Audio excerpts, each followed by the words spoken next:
Assalamualaikum warahmatullahi wabarakatuh.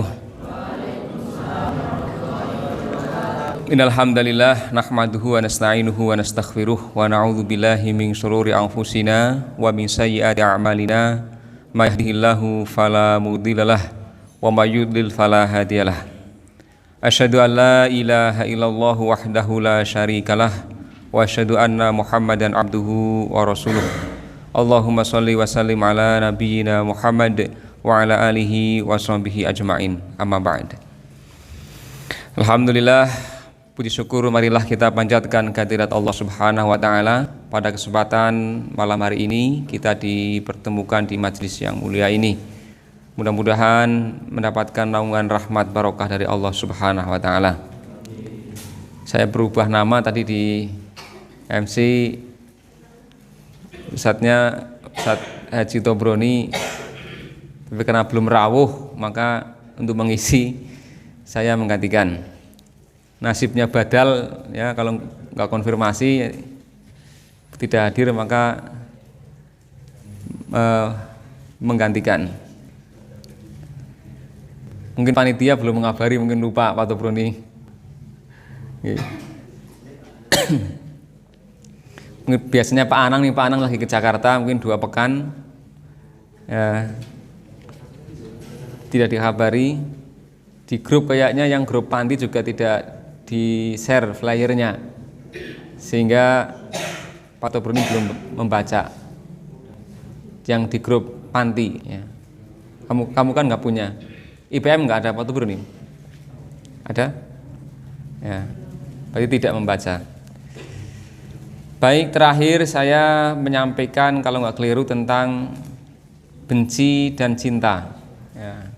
Tapi bukan benci dan cintanya anak-anak ini, bukan ya, usia kalian, tapi ini untuk umum. Itu yang terakhir ya. Sebenarnya itu menyangkut dengan tabiat manusia yang memang senang dipuji dan khawatir atau takut dicela. Padahal amal manusia mestinya betul-betul murni karena Allah Ta'ala. Innallaha la yaqbalu minal amali illa ma kana lahu khalisan. Sesungguhnya Allah tidak menerima suatu amal melainkan amal itu murni ya, ikhlas, murni semata-mata karena Allah. Nah, kalau yang menggerakkan amal kita adalah kecintaan kita kepada pujiannya manusia, berarti tidak lagi lillahi ta'ala. Hati-hati, boleh jadi amal yang kita bangun tersebut ternyata sia-sia kelak di akhirat, tidak ada nilainya sama sekali. Demikian juga kalau yang kita lakukan hanya karena takut terhadap celaan orang, khawatir dikatakan ya, orang yang bodoh, khawatir dikatakan ya, biasanya pakewuh biasanya kita ya. Kalau semata-mata karena rikuhnya kepada manusia, bukan lagi karena Allah, maka hati-hati, jangan-jangan amal kita nanti di akhirat tidak ada nilainya. Jamaah sekalian yang dirahmati Allah, tentang keikhlasan ini memang ya, kemurnian kita dalam amal menjadi dasar. Dasar kita diperintahkan, wa ma umiru illa liya'budullaha mukhlishina lahuddin. Dan tidaklah diperintahkan kamu sekalian illa liya'budullah, kecuali untuk menyembah kepada Allah, mukhlishina, dengan mengikhlaskan baginya, mukhlishina lahuddin, mengikhlaskan baginya agama. Kemudian kalau yang dalil dari hadis, saya kira kalian banyak mengetahui. Yang paling sering disebut-sebut adalah innamal a'malu binniyat. Sesungguhnya amal itu bergantung pada niatnya. Yang jika dia niatnya karena Allah, maka tentu dia akan mendapatkan keridhaan Allah. Tapi kalau yang dicari adalah dunia, maka yang didapatkan ya sebatas dunia itu. Tetapi ikhlas ini memang merupakan suatu amalan yang sangat berat. Sehingga para ulama bahkan ada yang mengatakan hampir-hampir mustahil untuk bisa mencapai derajat keikhlasan ini. Hampir mustahil. Tetapi ini dibantah oleh yang lain, ulama yang lain, sebab Allah memerintahkan sesuatu, pastinya sesuatu itu bisa diraih. Tidaklah dibebankan kita ini dengan sesuatu, melainkan kita pasti mampu untuk mengembannya. La yukallifullahu nafsan illa wus'aha. Termasuk beban syariat ini untuk mengikhlaskan segala amal perbuatan kita. Namun ungkapan ulama bahwa itu hampir-hampir mustahil dapat dicapai oleh manusia menggambarkan betapa beratnya nilai atau perjuangan untuk menggapai keikhlasan ini. Ulama sekelas Imam Ahmad bin Hambal yang beliau hafal 1 juta hadis tidak berani mengklaim dirinya telah mencapai derajat keikhlasan.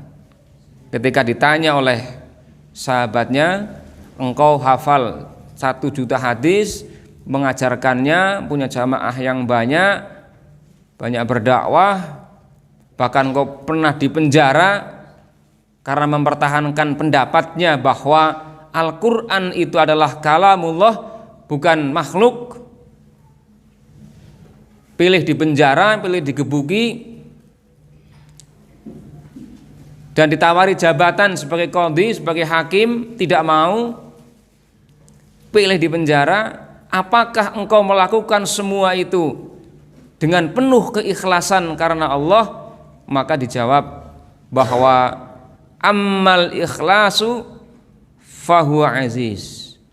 Ikhlas itu suatu yang sangat berat, suatu yang besar, yang sulit sekali untuk diperoleh, yang sulit sekali untuk dicapai.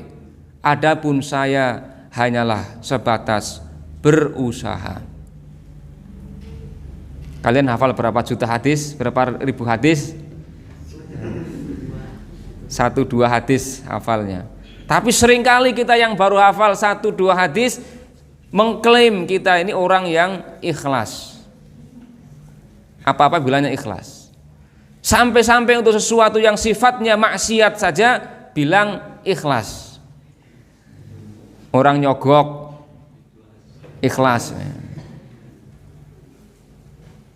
Ya, untuk jabatan misalnya, ini amplop tebel, ini ikhlas untuk bapak dengan keluarga. Padahal itu nyogok. Ar-rosi wal murtasi finnar. Yang menyogok, yang nyuap dan yang disuap itu sama-sama di neraka.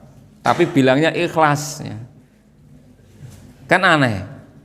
Ulama yang hafal 1 juta hadis, hafal Al-Quran, rela dipenjara, rela dihukum, disakiti, tidak berani mengklaim dirinya ikhlas. Kita yang tidak punya ilmu apa-apa malah berani-beraninya mengklaim dirinya ikhlas. Padahal Imam Asy-Syafi'i dengan Imam Ahmad bin Hambal ini mengatakan, engkau lebih tahu tentang hadis daripada saya. Yusuf bin Asbat, seorang ulama, mengatakan, tidaklah aku mengevaluasi diriku, melainkan senantiasa aku mendapati bahwa diriku ternyata benar-benar riya. Ulama besar nih mengatakan, ketika aku mengevaluasi diriku, maka senantiasa aku mendapati bahwa diriku ini benar-benar riya. Orang yang suka pamer. Nah, bagaimana dengan kita ini yang ilmunya masih sangat cetek ini? Mungkin dipenuhi dengan memang sifat riya ini. Hati-hati. Kita perlu sekali untuk senantiasa mengevaluasi diri kita. Jangan-jangan kita yang mengaku orang yang ikhlas, ternyata hari-hari kita dipenuhi dengan sifat riya, suka pamer. Riya dan sum'ah. Kalau riya itu memamer-mamerkan, sum'ah itu memperdengar-dengarkan amal atau kebaikan-kebaikan kita. Nah, ini suatu yang berat. Di antara kiat para ulama untuk mencapai keikhlasan adalah dengan menyembunyikan amal.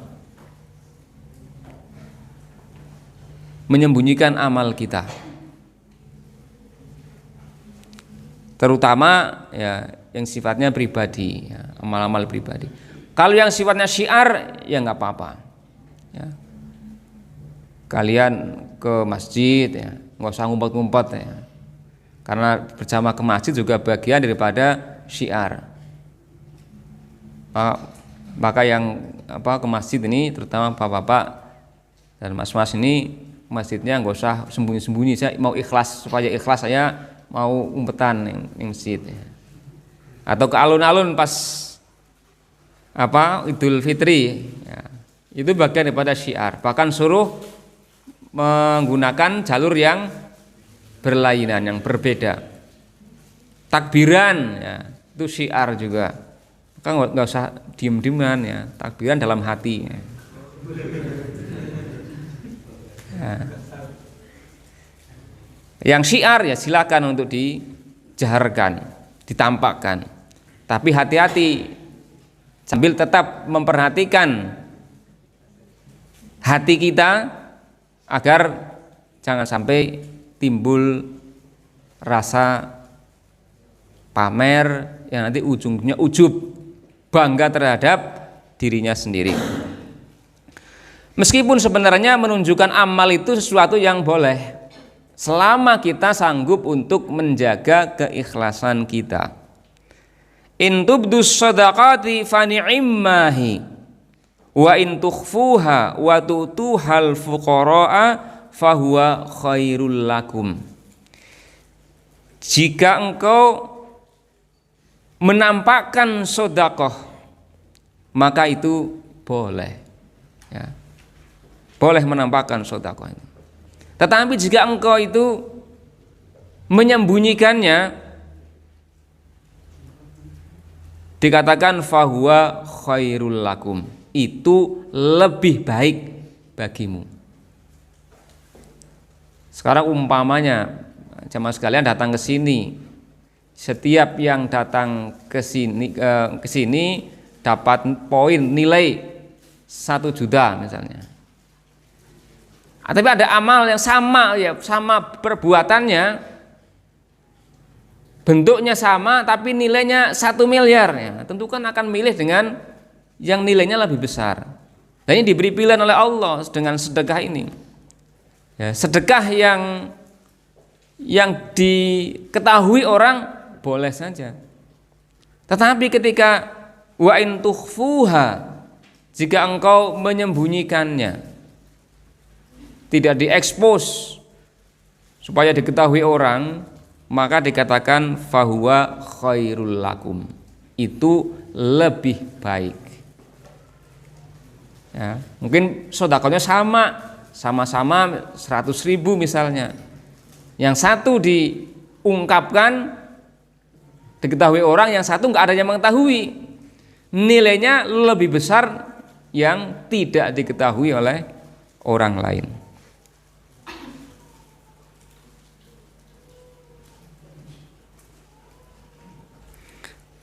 Ya, makanya dalam 7 golongan orang yang mendapatkan naungan Allah kelak di akhirat, diantaranya adalah seseorang yang bersedekah dengan tangan kanannya dan tangan kirinya tidak mengetahui.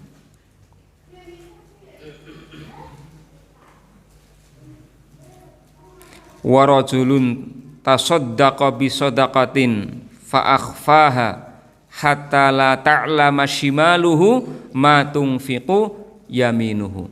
Seseorang yang bersedekah dengan suatu sedekah yang tersembunyi, yang ia sembunyikan, yang secara diam-diam ia lakukan, sampai-sampai tidak mengetahui tangan kirinya dengan apa yang telah dilakukan oleh tangan kanannya itu.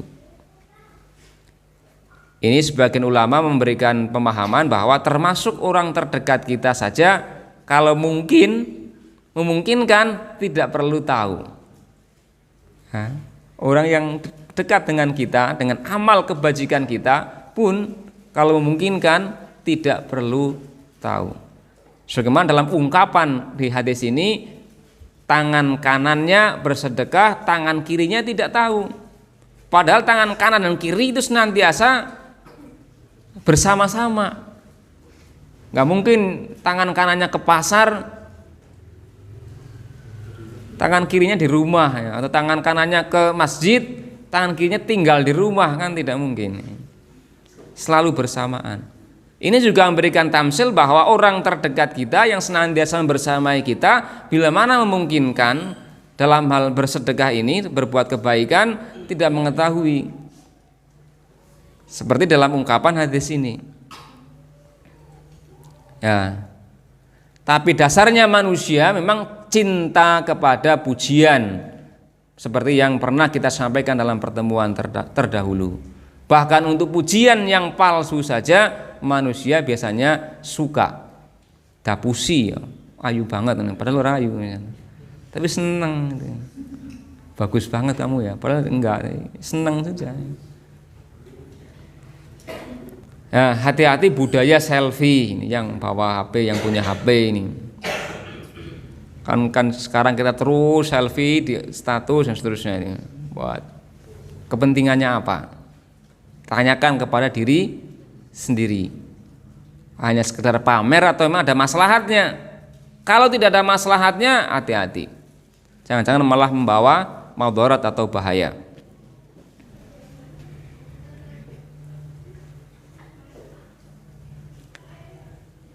Tamim Ad-Dari, seorang imam di zaman Umar bin Khattab yang mengimami tarawih. Ketika ditanya oleh sahabatnya yang lain, bagaimana sholatnya, sholat malamnya. Ini Imam Ad-Dari kalau sholat bisa sampai menjelang subuh ini. Tapi ketika ditanya bagaimana sholatmu, sholat malammu seperti apa, beliau menjawab, 1 rakaat di tengah kegelapan malam yang tidak ada orang yang tahu, lebih aku sukai daripada sholat semalam suntuk lalu aku ceritakan. Ini jawabannya ketika ditanya bagaimana sholat malammu ini. Ini imam di zaman Umar bin Khattab yang imamnya sholat tarawih, yang beliau kalau sholat sampai menjelang subuh. Kata ditanya orang bagaimana sholatmu, maka jawabannya tidak langsung bilang, wah saya sholatnya dari habis isya atau tarawih membaca surat ini sampai menjelang subuh. Enggak. Jawabannya diplomatis. 1 rakaat sholat malam di kegelapan malam yang tidak ada orang tahu, lebih aku sukai daripada sholat semalam suntuk sampai menjelang subuh, tetapi aku ceritakan kepada orang lain. Nah, ini beda dengan kita ini yang dikit-dikit kan posting, dikit-dikit status, dikit-dikit memberitahu dengan berbagai modusnya. Tapi intinya sebenarnya mengkhabarkan tentang kebaikan kelebihan kita biasanya, meskipun tersembunyi, tidak secara vulgar, tapi sebenarnya memberitahu tentang kelebihan, kebaikan, dan amal-amal kita. Hati-hati kalau ternyata amal kebajikan yang kita lakukan itu tidak bernilai sama sekali di sisi Allah Subhanahu wa taala.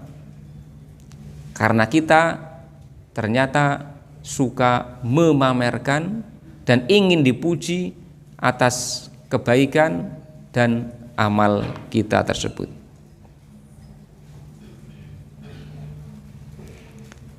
Seorang ahli nahwu ya,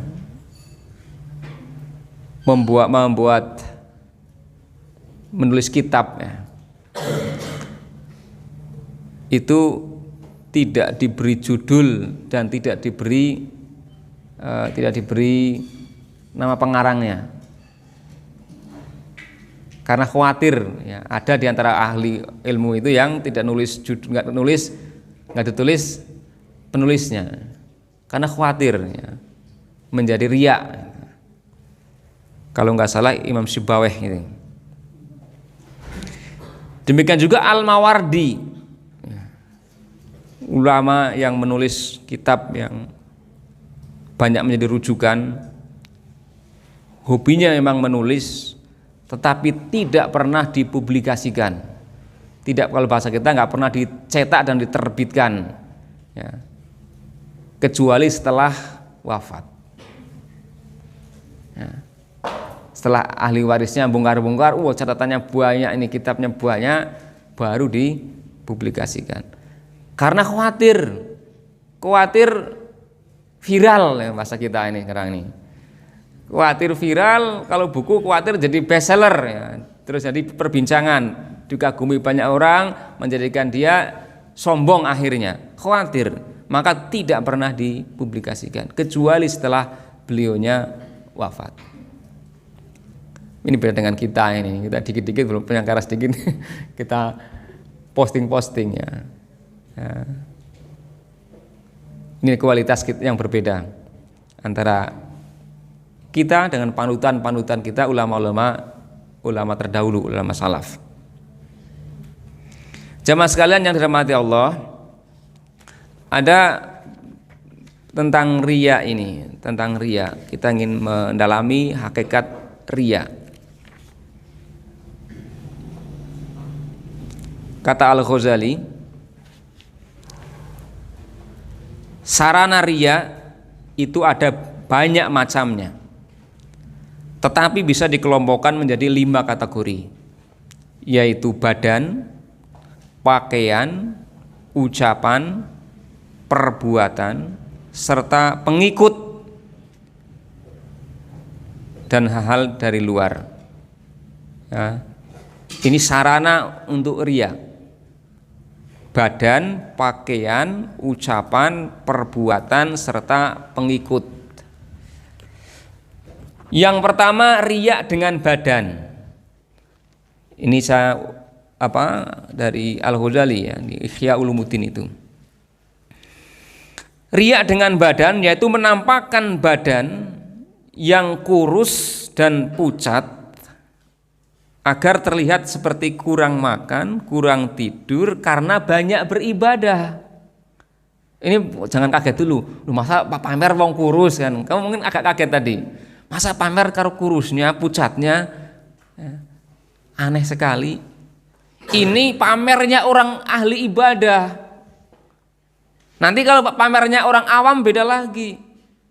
Pamernya ahli ibadah, dia menampakkan pucatnya, menampakkan lesunya, menampakkan kurusnya, supaya kelihatan dia ahli ibadah, kurang tidur. Orang sufi ini, wah ini sufi ini, jarang tidur, sufi, suka film ya. Bukan ya. Dan kelihatan dia sayu, sendu, karena meratapi dosanya, biar kelihatan seperti itu. Nah ini dengan badan, menampakkan rambutnya yang kusut,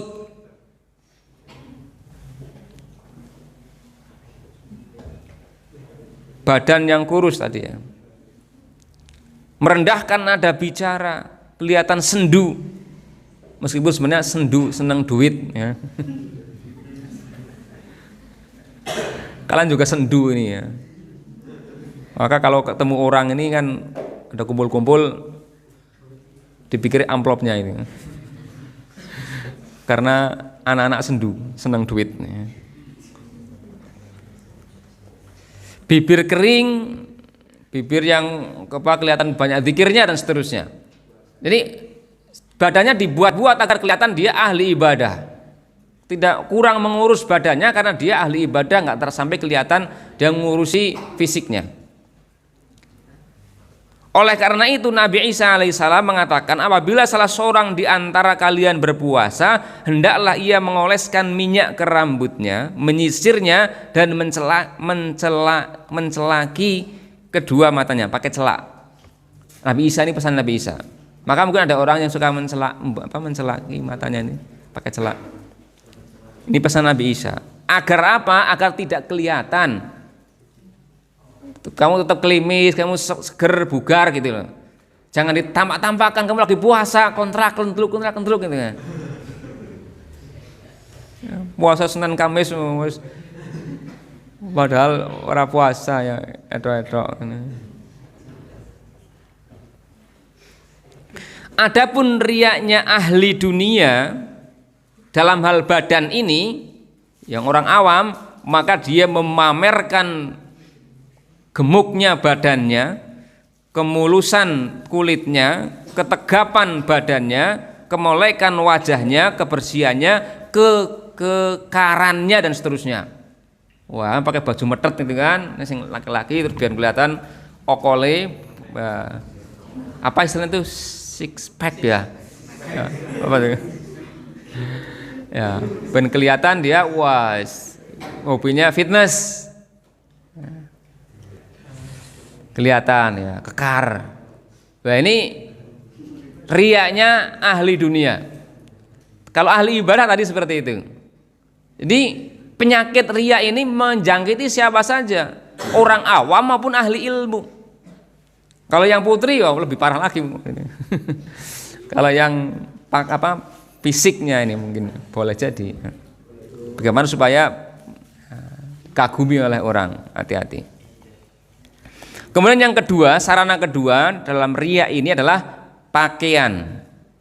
Dengan pakaian dan keadaan.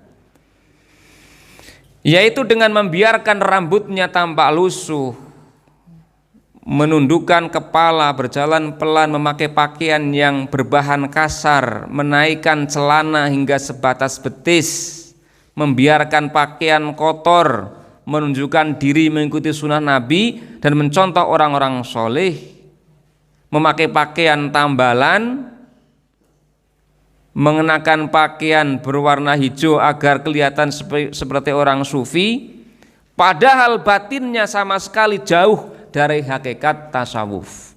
Ini yang dicontohkan oleh Al-Ghazali. Bukan berarti menaikkan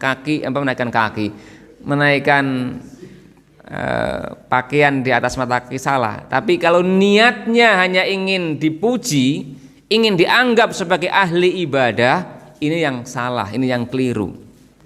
Berpakaian sederhana kalau niatnya supaya dipuji sebagai orang yang ahli ibadah, ini yang keliru. Biar kelihatan seperti sufi, ya, membiarkan dia ya kelihatan berdebu dan seterusnya.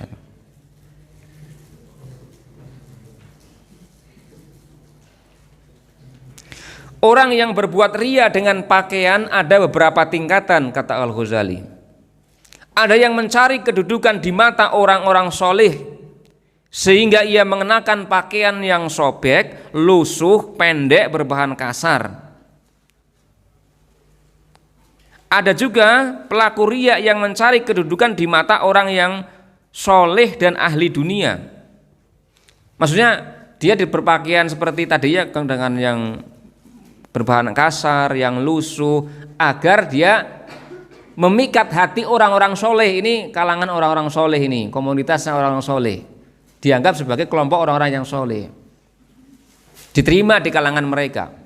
Sebab kalau dia kelihatan ahli dunia yang pamer dengan pakaiannya, tidak akan diterima di komunitas orang-orang yang memang ahli ibadah, ahli tasawuf dalam konteks dulu. Maka dia pun berpakaian seperti ala orang-orang sufi, orang tasawuf itu. Tetapi ada pula yang berlaku riya untuk mencari kedudukan di mata orang yang soleh dan ahli dunia sekaligus. Seandainya mengenakan pakaian mewah, maka dia bakal ditolak di tengah orang yang soleh. Seandainya mengenakan pakaian lusuh, dia akan dicela di depan para penguasa, orang yang punya, orang yang yang ahli dunia. Bingung dia, bicaranya ini biar diterima di dua-duanya, dua komunitas. Di komunitas ahli ilmu, ahli ibadah, dan komunitas ahli dunia di depan penguasa. Maka akhirnya dia menggunakan pakaian ala sufi bentuknya, tapi bahannya mahal gitu, agar bisa menarik dua-duanya, bisa diterima di dalam dua komunitas itu. Ini konteks zaman dulu ya, ketika mungkin Imam Al-Ghazali ini. Kalau kita sudah susah mencari orang yang ahli ibadah, kemudian dia menggunakan pakaian yang sederhana, yang kemudian kelihatan lusuh, jarang ya.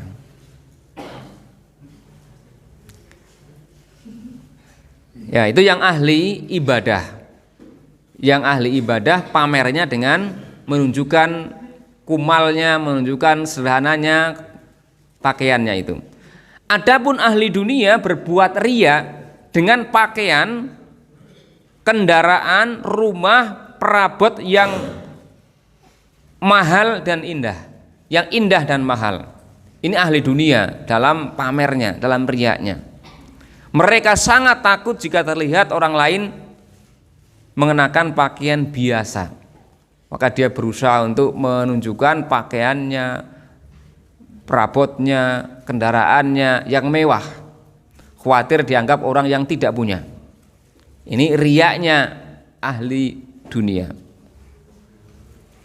Yang ketiga, riya dengan ucapan, yaitu dengan cara menyampaikan nasihat, ceramah, dan hikmah, menghafalkan kisah-kisah Nabi, para sahabat,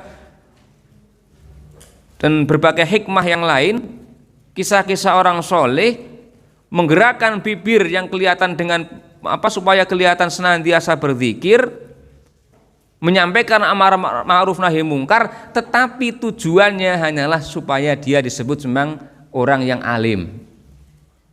Bukan salahnya menyampaikan nasihat, bukan salahnya menyampaikan hikmah amar ma'ruf nahi mungkar, tapi niatnya ini yang dipersoalkan. Ya. Sok apa? Sok bijak. Nah, itu ada yang seperti itu. Kata Al-Ghazali. Adapun ahli dunia ya biasa memfasih-fasihkan perkataan dan menghafalkan bait-bait syair, peribahasa, kaidah-kaidah bahasa yang aneh-aneh supaya memikat orang lain. Kemudian yang keempat, riya dengan perbuatan. Dengan perbuatan. Misalnya, seseorang memperlama berdiri dan sujudnya, rukuknya, dan ketenangannya dalam sholat dengan maksud agar dianggap wah ini orang yang memang khusyuk banget ki. Nah, sholat berdiri lama, rukuke suwe, sujudnya suwe banget ngono ki. Ya, jebul turu ya.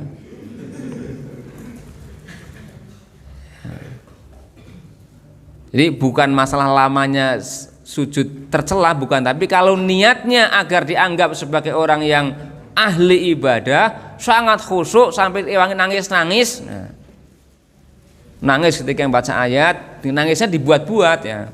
Bukan nangis karena beneran saking ternyuhnya dengan ayat itu, takutnya dengan ayat-ayat Allah itu, tapi karena dibuat ya. Ini bahaya.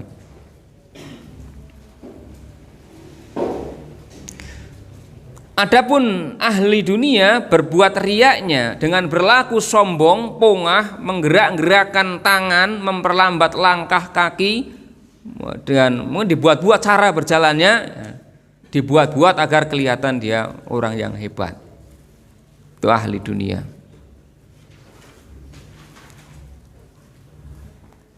Kemudian yang kelima,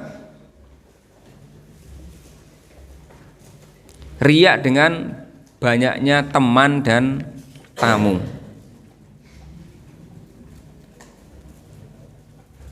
Riya dengan cara memamerkan banyaknya teman atau tamu yang datang ke rumahnya.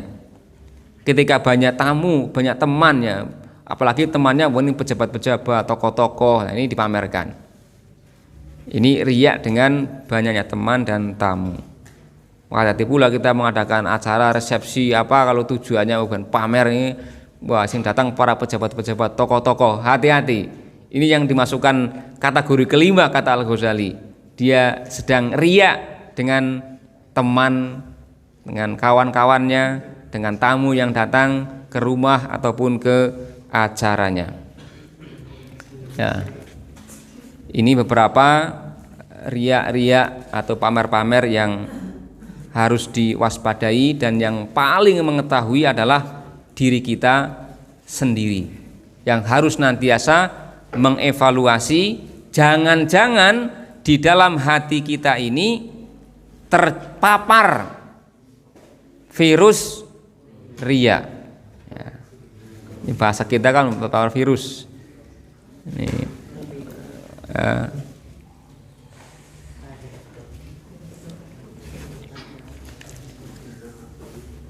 terakhir, beberapa motif orang berbuat riya kata Al-Ghazali, ada yang berbuat riya pamer itu agar dia bisa leluasa berbuat maksiat,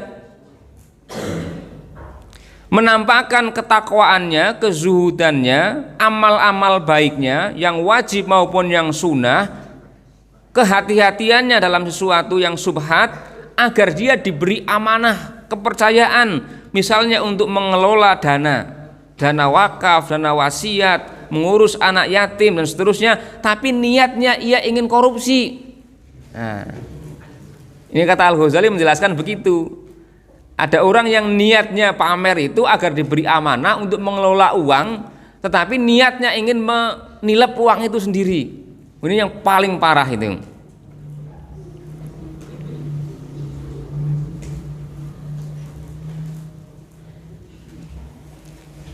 Kemudian yang kedua, tujuannya untuk mendapatkan keuntungan duniawi yang bersifat mubah. Mubah aslinya boleh, pada asalnya boleh. Misalnya seorang menampakkan kesedihan, menangis, kemelaratannya agar dia mendapatkan bantuan, bansos. Ketok melarat, ketok miskin apa, walaupun orang. Ini bantuan itu kan sifatnya kan boleh saja dengan bantuan. Tapi dengan dia memanipulasi, ya, pamernya pamer kemelaratannya biar dapat bantuan, ini bagian daripada riya juga kata Al-Ghazali. Kemudian yang ketiga, agar dinilai sebagai bukan sebagai orang yang kurang atau kurang berilmu, kurang beradab dan lain-lain. Maka biasanya dengan ditunjukkan apa? Dia berusaha untuk kelihatan di depan orang ini sebagai orang yang alim, orang yang tahu, orang yang khusyuk. Kalau sewaktu-waktu dia ketahuan tertawa terbahak-bahak yang menunjukkan bahwa dia ini nggak layak orang sebagai ulama dan seterusnya, maka dia akan mengucap istighfarnya, istighfar yang dibuat-buat. Mengucapkan istighfar, mengambil nafas dalam, menampakkan mimik kesedihan, menyesali, tapi dia hanya untuk nutupi saja. Ini yang dicontohkan oleh Al-Ghazali. Kadang orang ingin dianggap sebagai orang alim, tapi kadang-kadang kelihatan juga. Nah, ketika kelihatan sifat aslinya, maka dia segera nutupi dengan beristighfar dan lain-lainnya. Tapi istighfarnya istighfar palsu, bukan sesungguhnya dia mohon ampun kepada Allah, tapi menampakkan istighfarnya dalam rangka agar tetap dia dikatakan sebagai orang yang alim. Contoh yang lain ini terakhir ini, yang tipe ini, melaksanakan sholat taraweh, tahajud, puasa Senin Kamis, bersedekah, karena di komunitasnya ada gitu supaya dia ikut, supaya jangan dianggap wah kamu ora tahu melu salat tarawih, ora tahu melu puasa sunnah. Jadi karena ikut-ikutan ini juga bagian daripada ya masih kategori riya ini. Mung milu-milu koncone. Jadi karena teman, bukan lagi semata-mata karena Allah. Seorang kehausan di hari Arafah, hari Asyura, di bulan-bulan yang ketika disunahkan untuk berpuasa,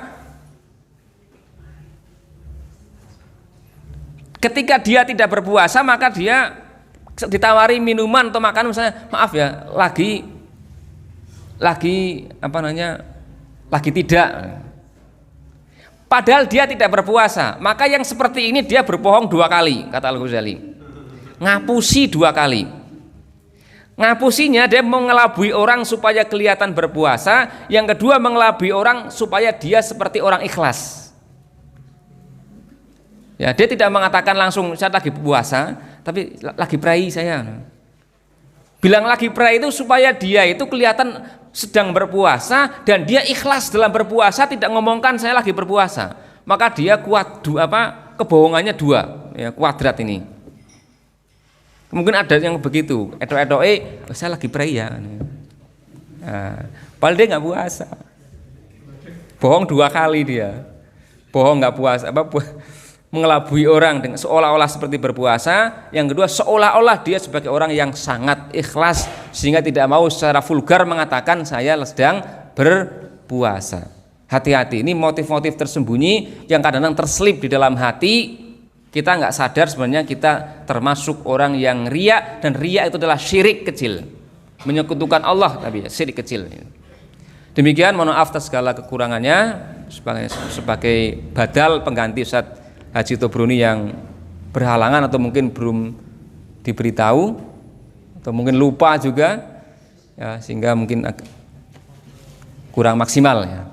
Demikian, wassalamualaikum warahmatullahi wabarakatuh.